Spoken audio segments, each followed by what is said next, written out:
Ah, bandeko na ngai.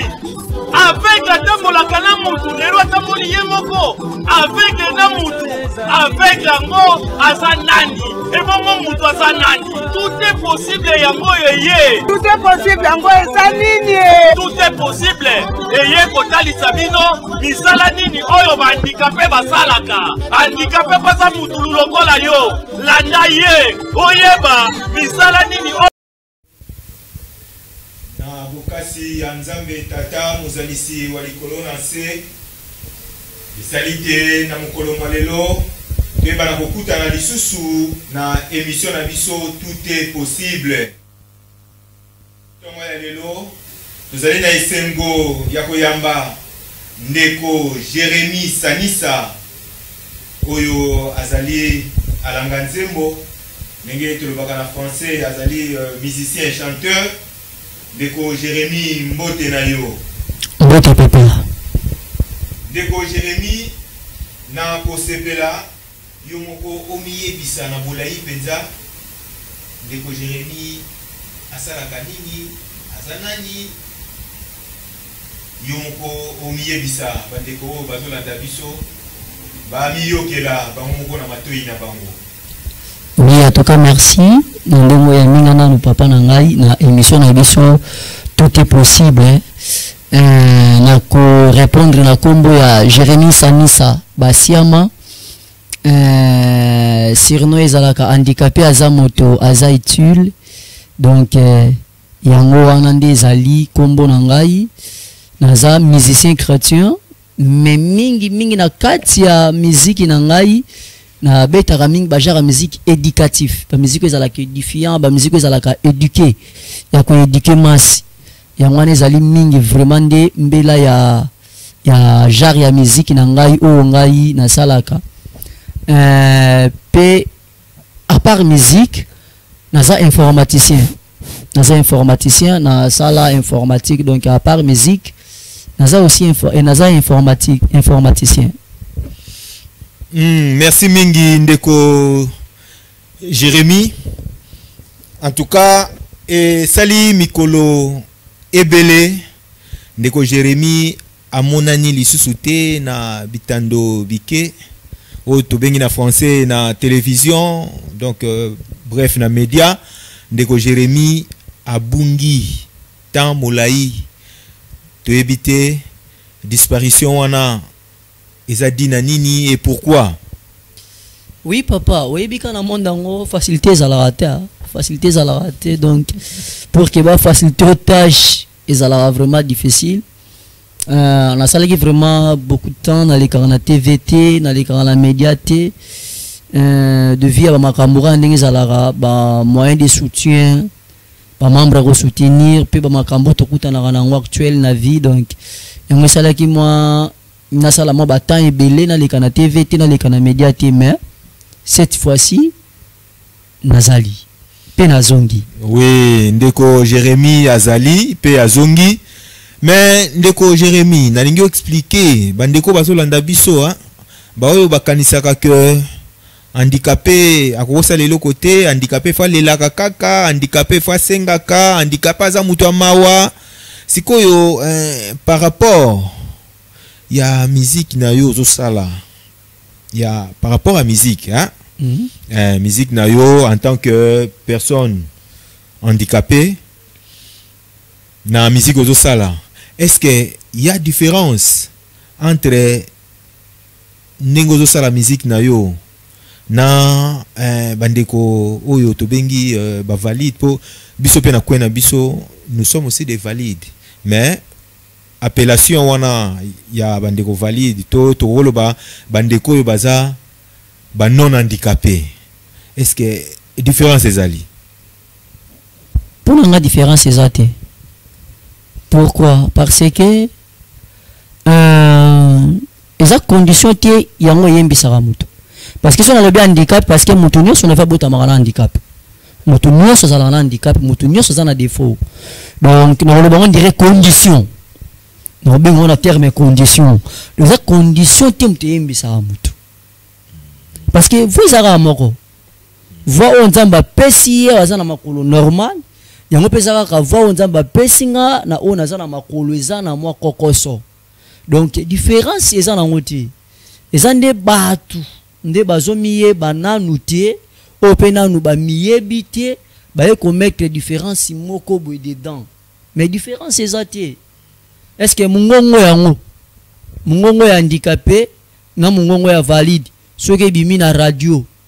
non na télé parce que télé sa visibilité mais si qu'on a radio est-ce que mutoye ba ke wana za mungongo ya handicapé ou wana za mungongo ya valide ezate pe en plus bato benga biso ba handicapé na loba ke loko mingi mutu nyoso za na handicap mutu nyoso azala na handicap mais biso to za ba personne part entière ça veut dire ozana difficulté moko boy bezana kokoso ya kosala loko moko boy oyo mutu azana makasi ya kosala te ndeti na itana nga boye ou bien na condition nga nazana difficulté ya komema mai na douche nazana difficulté ya komema eloko na mutu mais ezana biloko mosusu na kosala mais ça pe na moto azana makolo mibale akoki pe kozala na difficulté ya kokoma sikoyo ye paza na handicap omoni keza kaka batu nde mutu baya basala mwa différence wana mais biso tout tozaka batu mais différence nde ya makambo ya voix ke yo lokola za handicapé akoki wana atanzamba na lola wasepela na ngoti ya solo bande ko balandi différence eza na ngote handicapé aza mutu lokola batu nyonso ndenge to bengaka ndeko na biso Jérémy que handicapé aza moto. Donc aza moto lokola batu nyonso alors biso lokola vision ezalaki déjà ya musika yangona to pesa kombo ya émission yo tout est possible avec la personne en situation de handicap. Nous pouvons tout faire sauf rien. Ndeko Jérémy sikoyo ezana bandeko na biso ba oyo bazo vivre na mendicité bandeko na biso handicapé oyo bazo vivre na kolomba lomba et zo sala pasi mingi na éviter liloba nini oyo okoki koyebisa bandeko wana atukeza pasi pe mawa ya komona bato bazana lolenge oyo zali bango bazolela bango bazosenga eza pasi mais ponanga côté mosusu na kondanaka peka bango moko côté mosusu pe na kondanaka tango mosusu ba mabota ba famille ba bisika ba uti nde salaki ke e rendre bango ya kobima na balabala ya kosala ki mendicité na kata nzembo na loba tanga yekola pour que lobo za la utile dans la société. Bon, tu as dit que la condition est moins difficile. À l'époque, tant que pour même mon classe, mais pour pas que nous la classe est difficile. Mais ceux qui besoin qu'à atteindre que luka ko ye ku sota musala moko boye. Le lo linga ko sala na balabala ti. Donc tant que ça na balabala c'est que koko so moko boye zaki na libota. Mais bande wala ngapela kondana bango ezalaka bango mopelo ko déjà côté na kata makila ezalaka difficile bima na facilité. Pourquoi? Surtout calculer na batang ba basenga na balabala basanga batam so mo na 15 000 francs 20 000 francs. Bon ozana posa ya kotika ki parce que loko mso lo ba ke na la posa pe na tika ki mendicité ozana posa kotika ki mendicité mais par jour obima ozanga batam so 15 000 ou 20 000 francs. So ki yo moko ozana posa ya kotika musala wana moni ke za ko empêcher yo dans un mois obomba soit 2 000 ou 3 000 ou 4 000 dans un mois ozana combien? Dans 2 mois on a combien? Le ce que ça nous loko yo meseni ko sala ozana posa ya kotika ya ngoti yango no mona ke na ba biso o ba to sala ka ba misala wana te ba to ba komi ko finga biso o telema na ria mutu ka boye bino na yebi bino bo futa ka transporter ozomona devia ba foteti donc comment na ba soda na biso ne to la ba foteti pona nini eza ba ndeko na biso ba mema culture wana obimi na ndaku oyebi ko ozo kende quelque part mozo tambola maboko pamba po yebi ke na za handicapé na wafuta transporter oui eza droit mais quand même il faut yo moko pe omi se valoriser condition na yo donc bande ko nanga tuka boluka komisala komipesa valeur mutu akokabela o lelo ka lobi epe mutu oya ofinga yo parce que apesaki o lobi kuna mikolo lisusu ekolanda azomona kaka yo kaka mutu wana nde ozwa kosengaka donc ezala kitoko te tola tata mwa conscience moko ezala bien. Merci beaucoup ndeko Jérémy. Sikoyo le temps que to mela moi soyi moi mukie to profiter ya koyoka yo en live na nzembo oyo ya identité na yo nganzembo na benga ngo identité na yo et puis et comment identité ya ba handicapé nyonso en général hymne national ya ba personne vivant avec handicap. Donc nzembo wana identité ezali que handicapé pe azamoto ngai ikomi monisa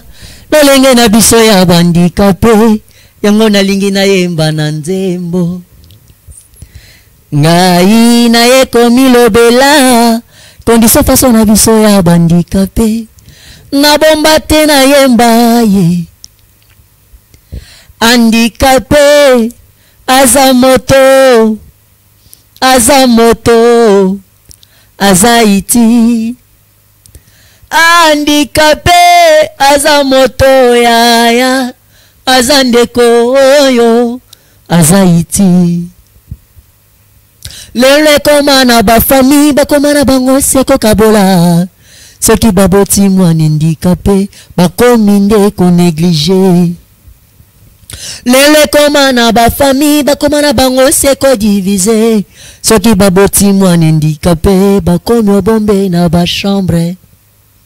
na banzela na bakartier bachauffeur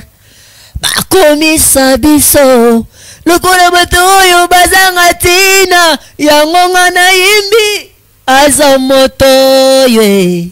aza ndeko ye aza iti handicapé aza moto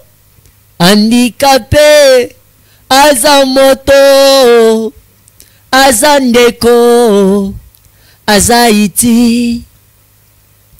nga nayebi mabote beleka bana boye po babote kaka mwana ya handicapé anga mawa ye ngai nayebi mabote belelelo epanzana po babota kaka mwana ya handicapé boye pona nini oye teza bato lelo tosala nini po biso tokoma boye yango pasi ya boye handicapé aza moto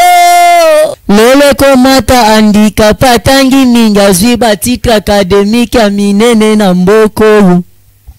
anga mawaye po bangaje ye ata na société moko boye bazwa ye na kompani ekoma likambo ya pasi me babosani aza moto aza itili handicapé aza moto aza iti handicapé aza moto. C'est formidable ndeko Jérémy ya solo handicapé aza mutu kaka na kobeta sete na maloba na oyo ebimi na nzembo et puis eza maloba oyo tolobaka mikolo nyonso ba papa na ba mama ba o bobota bana bandicapé bokangela bango na bandaku na bondeli bino bobimisela biso bana wana batanga kelasi bayekola misala polobi bazala bato mabota oyo pe bakabwana po babota mwana handicapé bozonga na raison handicapé aza moto ndenge boti kolanda na nzembo handicapé aza moto.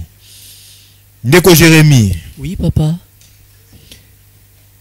Ba projet d'avenir. Ba projet d'avenir est belé. Belé. Ezali en tant que personne vivant avec handicap na pensara na bande gonanga vraiment un jour na sala loko moko boye koki kotikala na projet mo na sala pour na ba personne vivant avec handicap Ce qui nzamba repesa nga makoki na ebika repesa parce que nzamba bolingo. Na créé une grande centre de formation. Centre mobo ya munene o ezake ya ko éduquer mans et surtout nga na commune avandi na bomba raté na vandi na makala eza commune vraiment eza commune moko très diminuée. Surtout la plupart il y a 100% de personnes avec handicap on a rôle batangi classe au batangi classe to na 40 ou 45% de personnes avec handicap batangi au batangi te ba 65 ba 70 parce que dans un quartier moko eza babulu banzele ça difficile donc conditions de vie eza vraiment trop diminuées. Donc on a pensé à rappeler nzambe moko ko pesa nga makoki ya ko créer loko moko pour na ko valoriser commune bien quartier on nga na botami surtout mingi na musique ba projet zali ke ngai pe lobi na za la grand ndenge tozo mona ba grand ngai pe na za la grand donc koko ma grand eza fo vanda na ba grand koko ma grand et c'est quel peut batia au maboko. Donc baloba kalisa pi moko esorola ke longi te esenga kande loboko esimba mai pour que esorole longi. Moi ça ba projet d'avenir nanga ke nzamba sala nga ngolunga pe na beta album oyo ekotikala oyo pe ko sala ba kombo ke Jérémie aleka ki na tana ye na handicap na ya sala ba biloko moko bo etikala pe ko ba stati moko ya malamu pona mboka na biso. Mais nauti koyoka que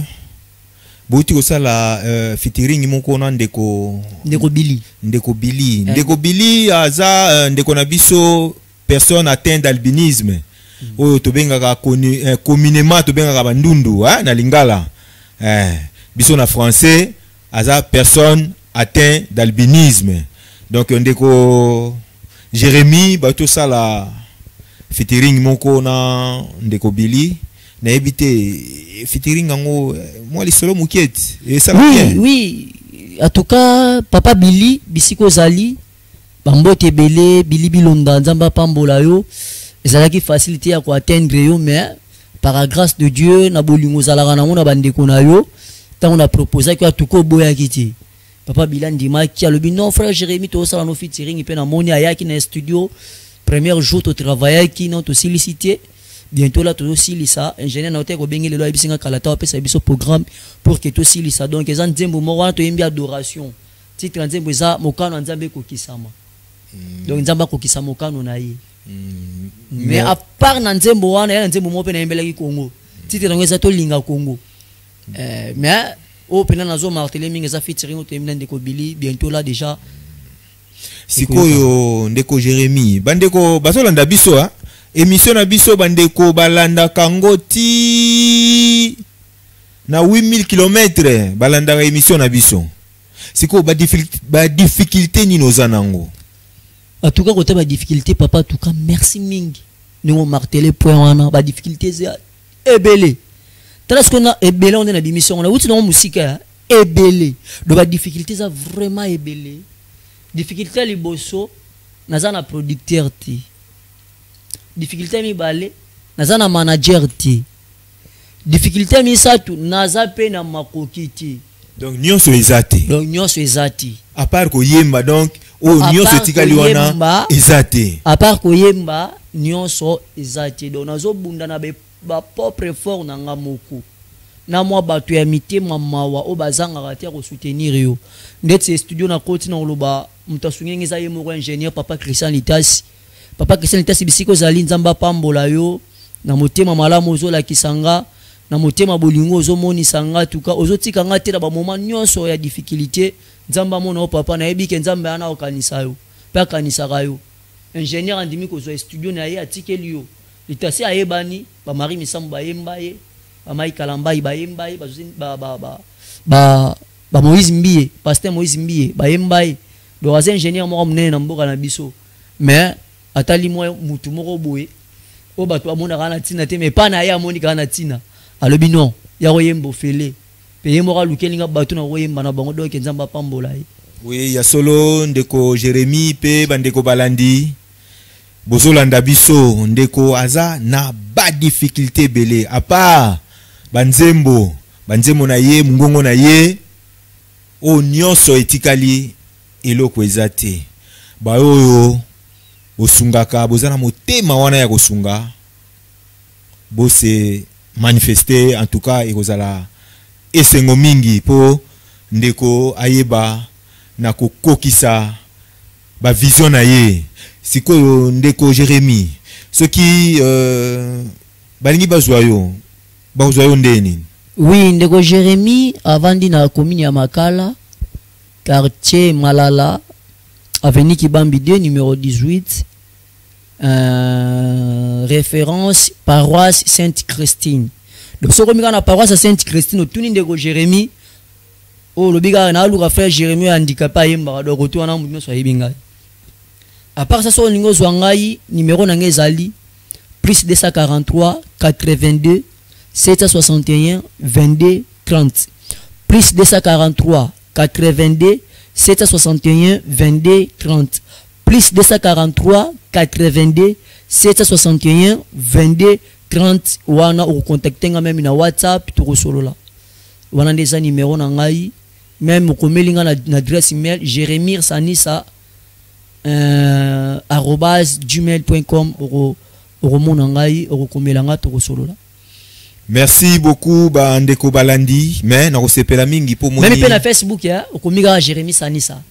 ba to so ko lukanga na nzela Facebook ko za nzela moko facile okomiga ka Jérémie Sanisa oromona ngambala moko bandeko balandi toko lobake moyembi nzembo bayoka ke mingi na loyembo ndeko Jérémie na yoki olobi o to sala nzembo wana to lobela Congo to linga Congo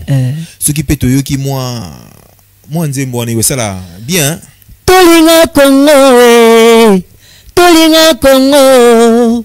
Congo mboka na biso tolinga Congo tolinga Congo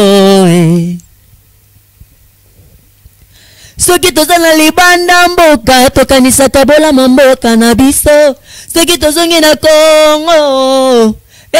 ba Congolais koina na koboma na kofingana etondi na mboka tolinga Congo soki banzoko baza kobunda matiti nde monaka pasi bitumba na bino bakonzi population aza konyokwama bakonzi bolinga Congo mboka na yo Congo mboka na nga Congo mboka na yo Congo mboka na biso nyonso tolinga Congo Congo mboka na nga Congo mboka na yo Congo mboka na biso nyonso tolinga Congo soki mwana yibilipa bakobeta ye bakoloba moyibi soki bakonzi bayibi mbongwa mboka bakobenga ngo détournement bakonzi bolinga Congo eza mboka na binwe bato mosusu baza lokola bafourmi oyo baza kolanda sikre soki sikre esili bango nyonso pe bapanzani bango nde bayinya Congo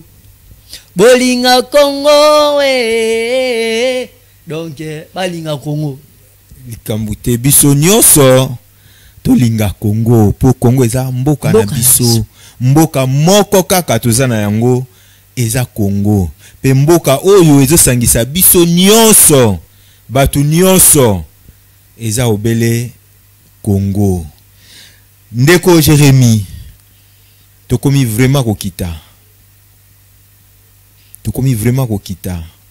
maloba na yo ya suka ya bo moite ya suka ya émission ya suka ya émission olobi nini et puis au profiter au pesa batu mibale misatu moi bambote osala bien liloba na ngai ya suka ezali na mwana mboka na biso Congo batu bana ba makoki bazebele bato bwana bozui bazebele mais la plupart batu wana soko landeli bango mingi bambongo na baba kenda na ba boîte na ba bar na hotel na ba misala moko boza na ngona tina pena penati mais biso batu o tondimi tant mususu ko salela Yesu ko salela Nzambe ube ya ko salela Congo pona ko valoriser eta moko bo batu bazo négliger batu baza ko humilier tozali bo pesa biso maboko bo soutenir biso bo sunga biso boyoka mwa mawa ya kota mwa different na yo likolo ya œuvre au Jérémie zo sala pour que l'obie pas à la utile pour abenda pe bande ko mususu bakoma ba utile donc ko sala malamu na bato bazana makoki nazana ngana kombo ya mutu ya kobelela ta koki ko soutenir ngai parce que baza ebele so mina banda kobelela donc mususu mutu ana kobelela na koyoka mais o pesa kina posa ko sunga amoni ke yo bengi ka mutu wana pona nini sala azua donc na bengi bato nyonso o bazana makoki o bazana ba moyen ezala boza ba membre ya gouvernement ezala bozali ba membre ya société tel bo soutenir frère Jérémie mwana na bino leki na bino ndeko na bino koko na bino azana posa ya bo senga ya lisungi na bino pona œuvre oyo eza kati na ye donc ekozala malamu mingi ya ko pesa ye loboko na bato na koki kobwaka ya ko pesa moi remerciement ya liboso eza mama abotingai mama wana tuka tika kingate na tango apasi mama mami basia ma Thérèse atuka vraiment tika kingate azalaki na ngala moment nyonso ya pasi donc na pesa ke ba merci mingi ya mibaleza papa Rémi ondimi ko benga ngana émission ya ko tuna nga o eza bosenga ou bien ba posa na ngai na moni sango na tando inene donc na ko pesa pe ba merci belé merci na mwana na linga mingi Sanisa Lusinga Goding c'est mon fils aîné na lela fort mwana na ngai atuka bisiko zali bambote belé papa pesio bambote ana kalubi atuka ba salutation ana kalubi bon bambote na yo mama kalate nzamba wasunga na bosa na papa Marius c'était papa Marius aza papa oyo Marius Ngobo azana France atuka meka kotika biso te atuka na association na ngai handicapé za moto ataka biso vraiment loboko e bisika zali papa Marius zamba lola kanisa yo arobosa na te papa Florent Nitu aza papa wa azana motema ya bolingo aussi azana Angleterre bisika zali malgré mandat we simbagite mais mandé ya biso na Yesu e simbagara parce que totayela ra papa Florent bisiko zali Florent Nitu Nzamba mona yo et aussi bato nyonso balingaka frère Jérémie papa Joseph Lusinga mama Zizel Tumba papa Dieudonné Kuyumbuka atuka babisika bozali bambote na bino Nzambe nanga na ebike aotika bino te bo continuer na ko soutenir Jérémie papa Litasi atuka yo ezanga te Christian Litasi fona bengo pe na kombo na yo ingénieur Christian Litasi en tout cas bisiko zali Nzambe apambola yo merci na bino nyonso balandi ya émission tout est possible to pesi bino merci esika bozwami pe to pesi merci ya munene na maître Billy Malua oyo a sacrifié espace oyo pote biso ba personne avec handicap toyeba komi lobela po soki tomi lobelité mutu lobela biso azate elongo na lipasa na ye Jean-Marie Mboma topesi merci na ba mama oyo basimbi FM mama Fifi pe mama Rit topesi bino merci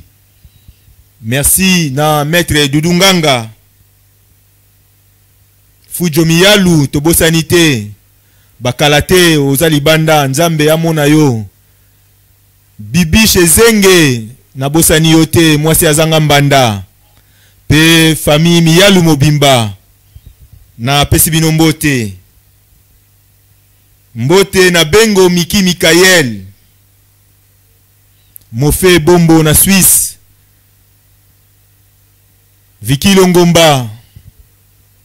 Roger Kilesi pe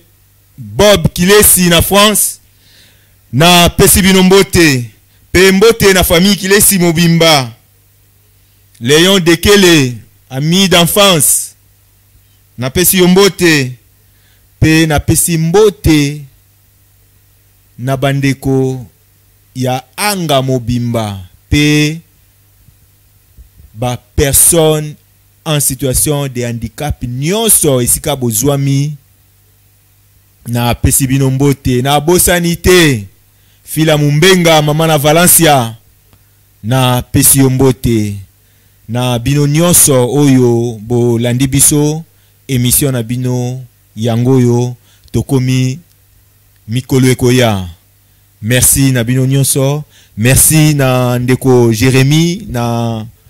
ndengo ndimaki ko répondre na invitation na biso. Merci soki bo landaki biso ezali grâce ya bandeko basungi biso.